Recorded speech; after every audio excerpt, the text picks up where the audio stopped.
ever wondered why some people prefer solitude over social gatherings, or why certain individuals find social situations more daunting than others? A world of introverts and extroverts we live in. The former, often contemplating within their own minds, they prefer solitude and introspection. Their energy is derived from their own inner world, their ideas and their thoughts. They are the dreamers, the inventors, the artists. They're not antisocial, rather selectively social, cherishing their quiet time to recharge and reflect. Now let's contrast this with the societal preference for extroversion. We live in a world that often praises the outgoing, the gregarious, and the outspoken. The extroverts are the life of the party, the ones who thrive in the company of others, who find their energy in social interaction. However, this societal bias can often overshadow the power and potential of introversion. But here's the twist. There exists a third category, a beast of its own kind: social anxiety. Unlike introversion, which is a personality trait, social anxiety is a disorder, a fear that gnaws at the individual when faced with social situations. It's not just about preferring solitude, it's about fearing interaction. It's not about recharging in quiet, but about being terrified of the noise. It's not the love of being alone, but the fear of being seen. You see, social anxiety is not a choice, unlike introversion. It's not about liking quiet, but about being scared of what's out there. It's an irrational fear of social situations where the individual fears embarrassment or judgment. It cripples, it confines, it consumes. And here's the thing, an introvert can be socially adept, just as an extrovert can be socially anxious. Introversion and social anxiety are not two sides of the same coin. They're different coins altogether. Introversion and social anxiety, while often misunderstood or conflated, are indeed distinct phenomena. Let's delve deeper.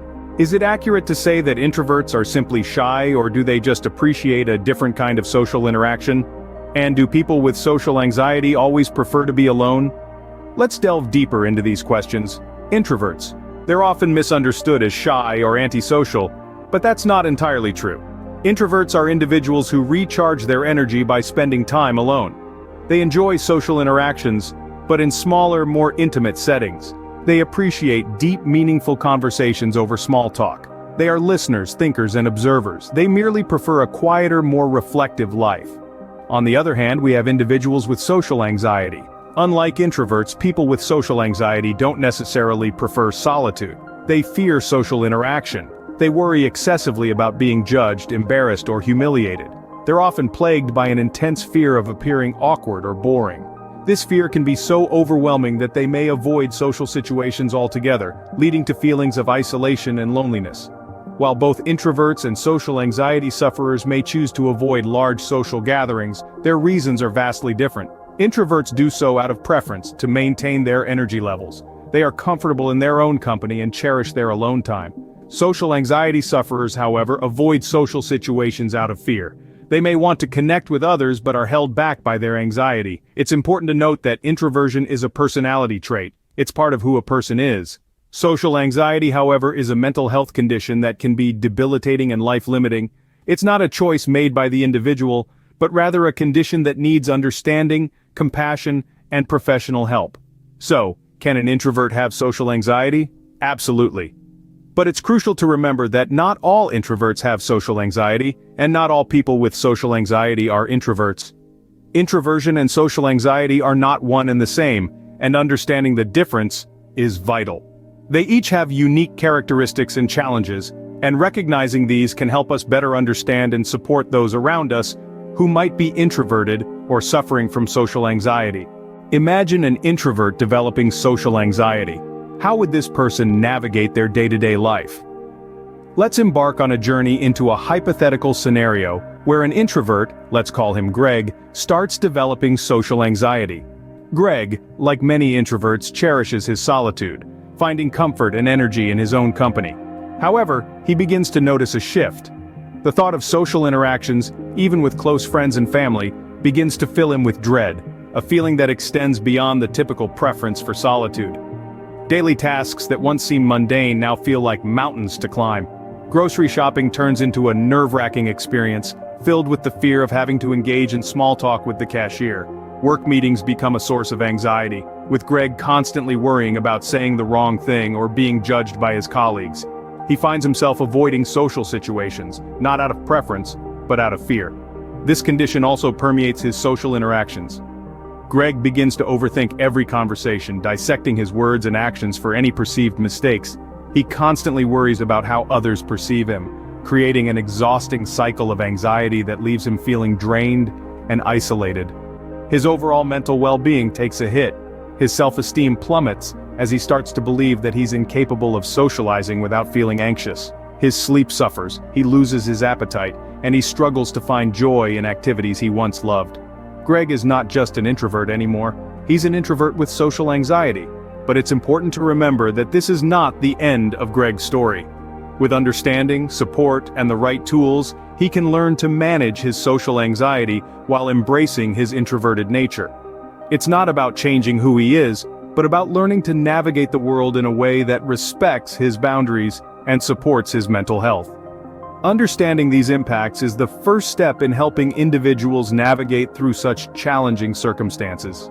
How can we identify someone grappling with social anxiety? More importantly, how can we support them?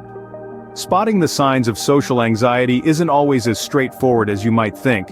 It goes beyond mere shyness or an inclination towards solitude. It's about recognizing when someone's fear of social situations is causing them significant distress or hindering their daily life. Look for signs of excessive worry about everyday social situations, fear of scrutiny or judgment, avoidance of social activities, and physical symptoms like rapid heart rate, nausea, or excessive sweating. These are the red flags that could indicate someone is dealing with social anxiety. So, you've identified someone who might be struggling with social anxiety. What next? How can you approach them without exacerbating their anxiety? Here's where empathy and understanding come into play. It's essential to approach the situation with sensitivity and respect for their experiences. Let them know that they're not alone and their feelings are valid. Encourage them to seek professional help if they haven't already. Therapists and psychologists are trained to understand and treat social anxiety. Cognitive behavioral therapy, for instance, has proven to be particularly effective in treating this condition. But remember, while professional help is crucial, the support of friends and family can be equally important. Be patient, be there for them, and above all, listen. Sometimes all they need is someone to hear them out without judgment. It's also beneficial to educate yourself about social anxiety.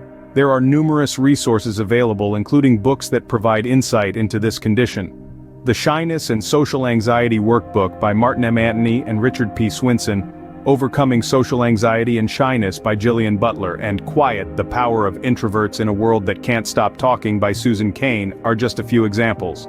These books can offer guidance on how to assist someone dealing with social anxiety. Every helping hand can make a world of difference in the life of someone struggling with social anxiety. Your understanding, patience, and support can shine a light at the end of what can sometimes be a very dark tunnel. How can we further our understanding of introversion and social anxiety? Books can be a great starting point. As we delve deeper into the world of words and narratives, we uncover a wealth of insight.